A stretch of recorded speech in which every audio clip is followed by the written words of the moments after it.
Hello everybody and welcome. Finally I'm going to do some work on the engine of my 1974 BMW 520 E12.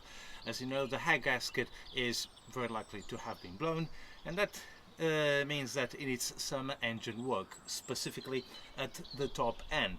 But before I remove the head, I have to do some reading because frankly I have never done this kind of work before. And I have to remove some things that are around the engine. The coolant has already been drained.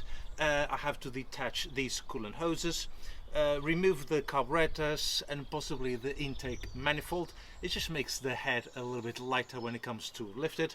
Detach possibly, yes, of course I have to detach the accelerator cables and so on, the kickdown, the earth strap, the plug leads, and then of course in the end the exhaust manifold and then the distributor.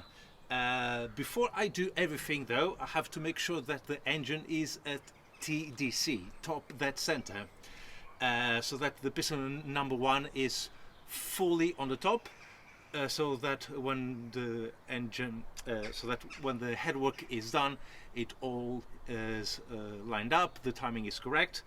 And I do that by making sure that the crank pulley is pointing on the correct marks, also on the gearbox inspection hole and on the cam gear mark, and make sure that everything lines up.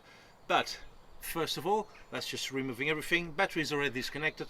I'm going, actually the fuel supply has already been removed.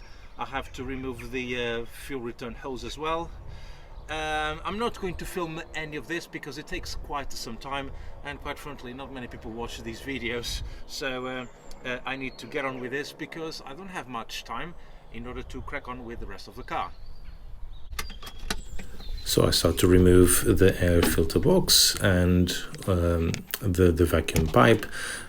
I remove also the accelerator cables, the kickdown, and remove also a few more fuel hoses, make sure that there's no return pipe as well, and then the last remaining coolant hoses.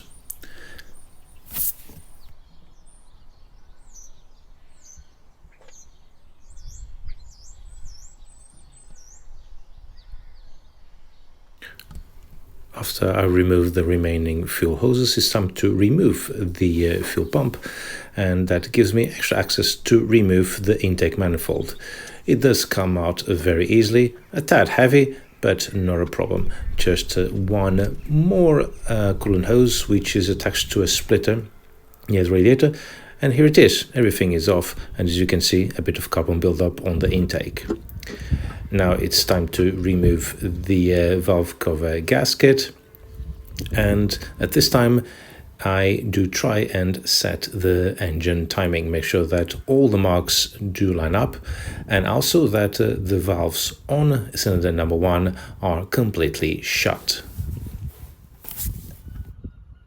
Next, I remove the distributor, and you can see here the bottom on the pinion, the oil is severely contaminated with the coolant, and you can see here there's plenty of it here at the bottom. Now it is time to remove the head bolts, and I do slacken them off, each one of them on the reverse sequence of tightening, to make sure that the head doesn't warp, and the bolts near cylinder number one were quite milky, as you can see. Not quite ready to remove the head yet. I still have to remove the screws that hold the upper timing case cover, and then I zip tie the timing chain to the cam gear, unbolt it, and then it is ready to come out with just a little bit of a push, not too hard.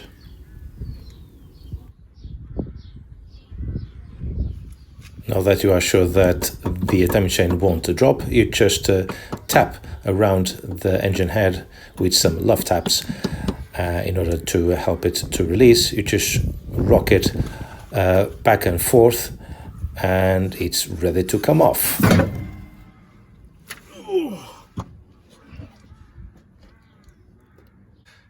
Finally, I get the chance to assess the condition of the cylinder block. There's quite a fair amount of oil on cylinder number 3. Might be some spillage. And I can see in here, yeah, that's the cause of the head gasket failure. Rupture on cylinder number 1. No wonder coolant mixed with the oil and causing all that trouble. Look at cylinder number 3. I don't think it does look too bad. It might need a bit of a clean, but you can definitely see some honing marks on the cylinder. A little bit hard to see on the camera because it's all very shiny, because a little bit of oil in there. But no, I don't think they actually look too bad, in my opinion. Professionals might have a better view, but I think I've seen worse in my life.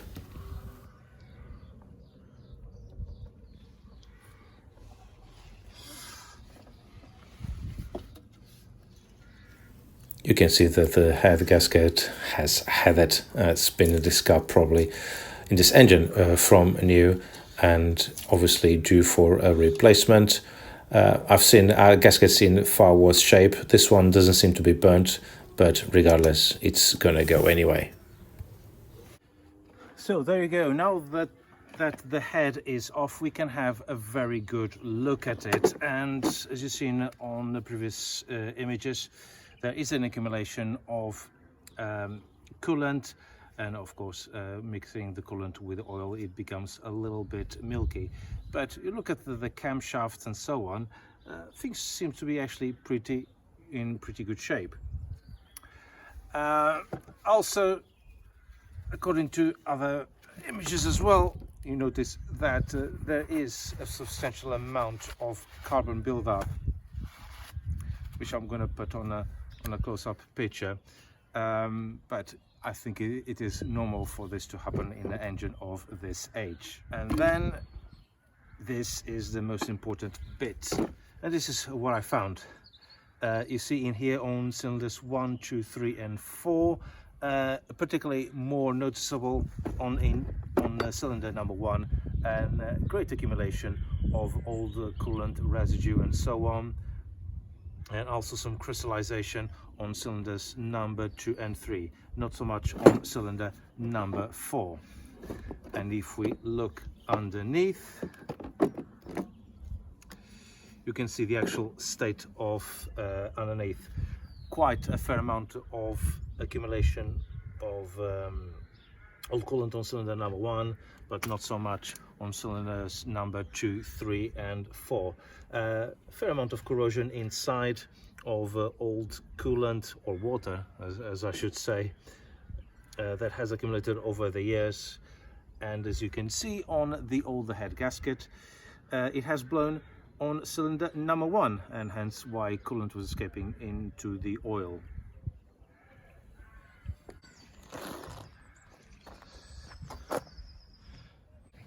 This is just me having a go, see if the head had warped, but to be honest, it doesn't really matter. It's going to be done by a shop, so I'm sure they'll have a better way to measure than myself.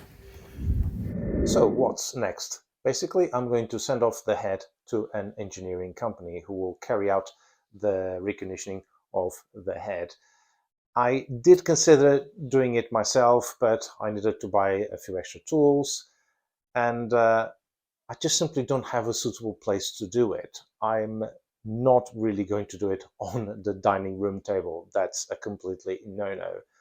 Also, I needed time to do it, and if I send it off to a company who will definitely do a better job than that would free me up some time to do other jobs on the car. I would like to make that engine bay nice and tidy, degrease everything, do other bits at the bottom end of the engine, such as the lower timing